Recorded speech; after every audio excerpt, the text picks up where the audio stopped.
আসসালামু আলাইকুম প্রিয় দর্শক, শেষ পর্যন্ত ত্রয়োদশ জাতীয় সংসদ নির্বাচন শেষ হলো মানে ভোট গ্রহণ শেষ হলো। এখনো আমরা ফলাফল পাইনি। এটা বোঝাই গেল যে কথাটা আমি শুরু থেকেই বলেছিলাম, যে এই নির্বাচনটা আমার বিবেচনায় একটা অসম্পূর্ণ নির্বাচন হবে।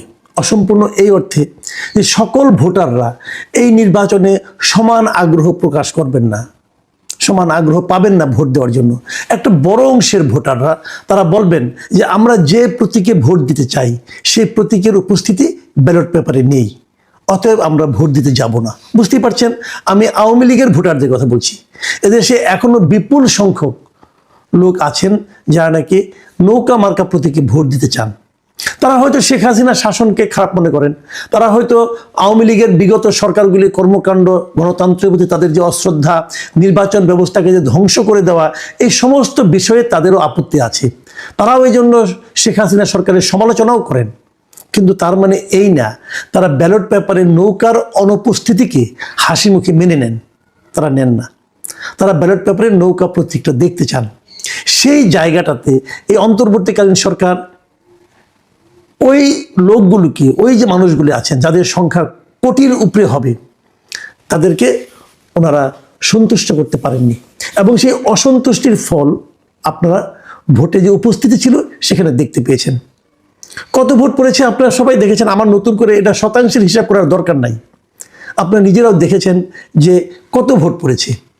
এই যে ভোটের কম পড়াটা, এই কম পড়াটা এই নির্বাচনকে কিছুটা হলেও কিন্তু স্বাভাবিকতার থেকে দূরে রাখবে। যাই হোক, সেটা অন্য প্রসঙ্গ। কিন্তু নির্বাচন তো হয়ে গেল। আমরা নির্বাচনটা কেমন দেখলাম? নির্বাচনে আমি নিজেও ভোট দিয়েছি। এই যে আমার ভোটের মার্কা, আমি ভোট দিয়েছি। আমি কিভাবে ভোট দিয়েছি, কি করেছি, এটা নিয়ে একটু আমি আপনাদের সঙ্গে শেয়ার করব।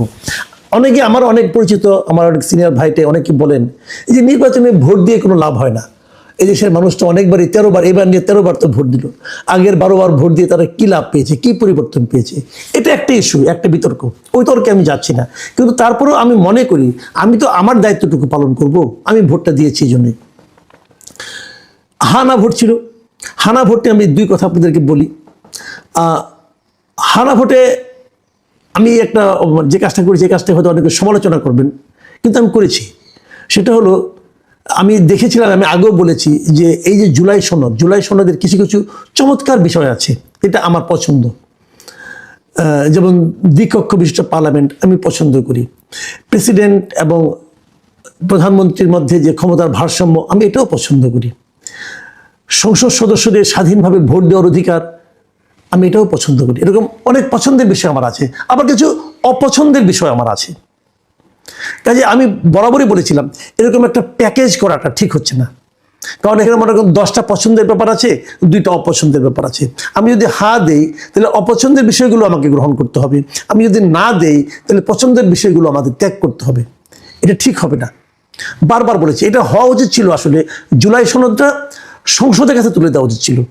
নতুন যে সংসদ আসবে, যারা এমপি হবেন, তারা এই জুলাই সনদ নিয়ে সেগুলো থেকে যেগুলো বাস্তবায়নযোগ্য তারা ভোটের মাধ্যমে, আলোচনার মাধ্যমে সেগুলো বাস্তবায়ন করবেন। কিন্তু তা না করে মিস্টার আলী রিয়াজের জেদ পালন করার জন্য সরকার এটাকে হানা ভোটের মধ্যে ঢুকিয়ে দিয়েছে। যে রেফারেন্ডাম, মানে যে এই যে আপনার গণভোট, এটা কিন্তু আমাদের সংবিধানেই নাই। সংবিধানের না থাকা বিষয়টা তারা জোর করে ঢুকিয়ে দিয়েছে। ফল কী হবে আমি জানি না, কিন্তু আমি যা করেছি সেটা আমি বলি। যেহেতু আমি অনেকগুলো জিনিস পছন্দ করি, কাজে প্রথমে আমি হাতে সিল মেরেছি। পরে আবার দেখলাম আমি অনেকগুলো জিনিস অপছন্দও করি। সেটা মনে করে যখন আমার হয়েছে, পরে আমি নাতেও সিল মেরেছি। তারপর বলবেন তাহলে তো আমার ভোটটা নষ্ট হলো। ওনারা তো ভোটটাকে নষ্টই করতে চেয়েছেন। ওনারা যে কাজটা করেছেন ওটা তো নষ্ট করার কাজই করেছেন তারা। তো আমি এটাই করেছি। এটা যদি আমার অপরাধ হয়ে থাকে, এই জন্য আমি শাস্তি গ্রহণ করতে রাজি আছি, কিন্তু আমি এটাই করেছি। যা হোক, ভোট দিয়ে এসেছি আমরা। এখন আমাদের প্রথম অপেক্ষাটা কি? ভোটের রেজাল্ট কবে হবে? আমার দেখা মতে এর আগে সমস্ত ভোটের রেজাল্ট কিন্তু ওই দিনই হয়ে যেত। আমি অনেকগুলি ভোট দেখেছি, কিন্তু যেদিন ইলেকশন শেষ হয় সেদিনই রেজাল্ট হয়ে যায়। আমার ধারণা ছিল এটা আরও আগে করা সম্ভব। রেজাল্ট অন্যান্য নির্বাচনের চেয়ে তুলনামূলকভাবে অনেক আগে এই রেজাল্ট দেওয়া সম্ভব, কারণ এই নির্বাচনে ভোটার কম ছিল। যেহেতু ভোটার কম ছিল, ভোটার বেশি থাকলে কি হয়, ওই নির্ধারিত সময় মনে করেন 4টা, তারপরে ওই বাউন্ডারির ভেতরে যত লোক থাকবে তাদেরও সমস্ত ভোট নেওয়ার পর গুনতে হবে।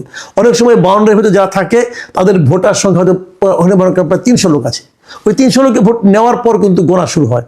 কিন্তু এবার ভোটার সংখ্যা কম থাকার কারণে নির্ধারিত সময় পর্যন্ত বাউন্ডারির মধ্যে অনেক বেশি লোক ছিল না।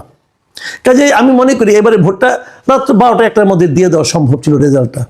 কিন্তু সরকারের পক্ষ থেকে এবং নির্বাচন কমিশনের পক্ষ থেকে আমি বলবো, তারা আগেই ঘোষণা করেছে ফল দেবে আগামীকালকে, মানে সম্পূর্ণ পূর্ণাঙ্গ ফল। আজকে দেখলাম যে আপনার একজন নির্বাচন কমিশনার তিনি বললেনই যে পূর্ণাঙ্গ ফল তারা প্রকাশ করবেন আগামীকালকে সকাল 10টার মধ্যে। এখন কালকে সকালের মধ্যে উনি ইসি সানাউল্লাহ যিনি আছেন উনি বলেছেন যে শুক্রবার সকালের মধ্যে বেশিরভাগ আসনের ফল প্রকাশ হবে। এই বিলম্বটা কেন? এই বিলম্বটা নিয়ে আমার কিছু প্রশ্ন আছে, কিছু সন্দেহ আছে। এটা হওয়ার দরকার ছিল না। আমি মনে করি সন্ধ্যা থেকে মানে রাত 8টা 9টা থেকে ফল প্রকাশ শুরু করে যতক্ষণ চলে, যদি 2-1টা কেন্দ্র বাকি থাকে সেটা নয় কালকে সকালে প্রকাশ করা যাবে, বাট প্রকাশ ফলগুলো আসতে থাকবে। আমরা বরাবর তাই দেখেছি, আমি নিজেও অনেক নির্বাচন কভার করেছি, আমি বরাবর তাই দেখেছি।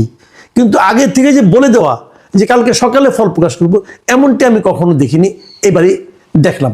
এবং এটা কিন্তু সন্দেহ তৈরি করবে মানুষের মধ্যে। এবং অনেক অনেক জায়গায় হবে কি, মনে করেন একটা কেন্দ্র আছে, সেখানে যারা পোলিং এজেন্ট আছেন তারা তো একটা ফল পেয়ে যাবেন, এইগুলো যোগ করে কিন্তু প্রত্যেকটা আসনের ফলাফল তারা কিন্তু বেসরকারিভাবে পেয়ে যাবেন। তো পেয়ে গেলে পর তারপরে যদি বিলম্ব হয় তাহলে তাদের মধ্যে কিন্তু একটা সন্দেহ তৈরি হবে, মানুষের মধ্যে একটা অবিশ্বাস তৈরি হবে। এটা কেন? এটা হওয়া উচিত নয়।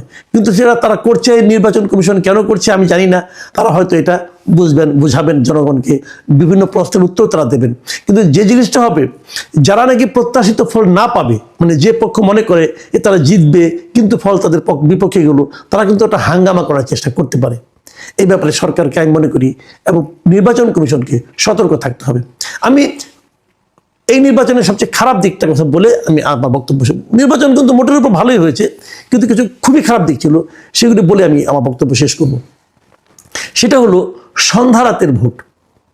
আমরা কাল থেকেই বিভিন্ন সোশ্যাল মিডিয়াতে দেখেছি, আজকে সকালেও এটা নিয়ে আমি একটা কন্টেন্ট করেছিলাম যে সন্ধ্যা রাতে অনেক জায়গায় কিন্তু ভোট দেওয়ার চেষ্টা হয়েছে, কোথাও সিল মারার চেষ্টা হয়েছে, কোথাও নির্বাচনে যে ভোট কেন্দ্র সেখানে দলীয় লোকজন প্রবেশ করেছে, কি করেছে জানি না, এরকম নানা ধরনের অভিযোগ কিন্তু ছিল।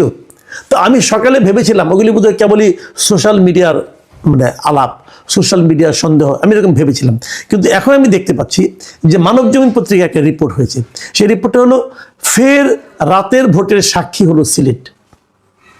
মানে রাতে যে ভোট হয়, যেটা নাকি 2018-তে হয়েছিল, সেরকম একটা ভোটের সাক্ষী সিলেট হলো। এবং সিলেট 1 আসনের একজন প্রার্থীর কথা বলা হয়েছে, খন্দকার আব্দুল মুক্তাদির। উনিও 2018 সালে রাতের ভোট দেখেছেন ওনার এলাকায়, এবারও উনি দেখেছেন। 2018-তে উনি ফেরাতে পারেননি, এবার হয়তো উনি ফেরাতে পেরেছেন।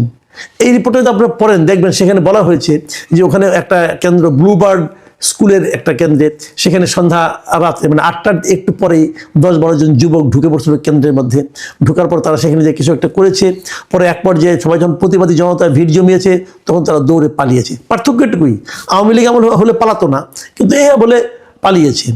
এখন এই যে পালিয়েছে, তার ভেতরে যাওয়ার পরে ওখানকার প্রিজাইডিং অফিসারের সঙ্গে আলাপ করেছে ওনারা লোকজন, তারা বলেছেন হ্যাঁ 3 জন লোক এসেছিল এবং তারা নিজেদেরকে ইলেকশন অবজারভার হিসেবে পরিচয় দিয়েছে এবং কিছু ঘটনা ঘটেছে এখানে। এই ঘটনাগুলি কেন ঘটতে পারলো? এবং এই ধরনের ঘটনা আমি আরও কিছু ছবি ভিডিও সকালে পেয়েছি এবং দেখেছি, আপনারাও নিশ্চয়ই দেখেছেন। এই বিষয়গুলো আসলে খুবই অনাকাঙ্ক্ষিত। এমনি বড় কোনো প্রতিদ্বন্দ্বিতা আওয়ামী লীগ তো নেই নির্বাচনে। বিএনপি এবং জামাত মোটামুটি তো একই ঘরানার রাজনৈতিক দল, তারা একসঙ্গে পরস্পরের মিত্র ছিল, পরস্পরে একসঙ্গে সরকার গঠন করেছে।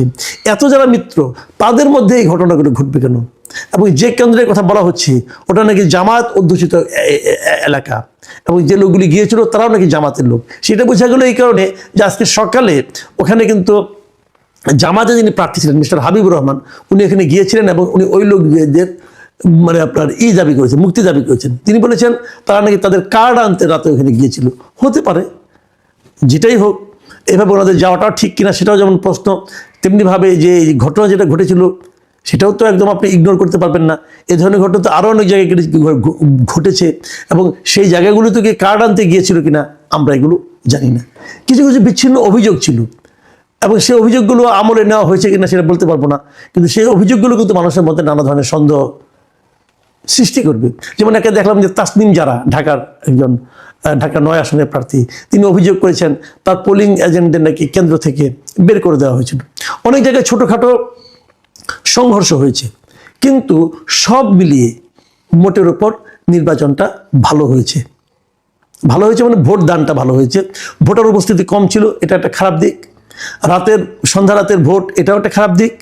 এবং সবচেয়ে আমার কাছে আপত্তিকর দিক হচ্ছে নির্বাচনের ফলাফল দেওয়ার জন্য এতটা সময় নেওয়ার যে আবদার নির্বাচন কমিশন করছেন, এটা আমার কাছে সবচেয়ে আপত্তিকর মনে হয়েছে।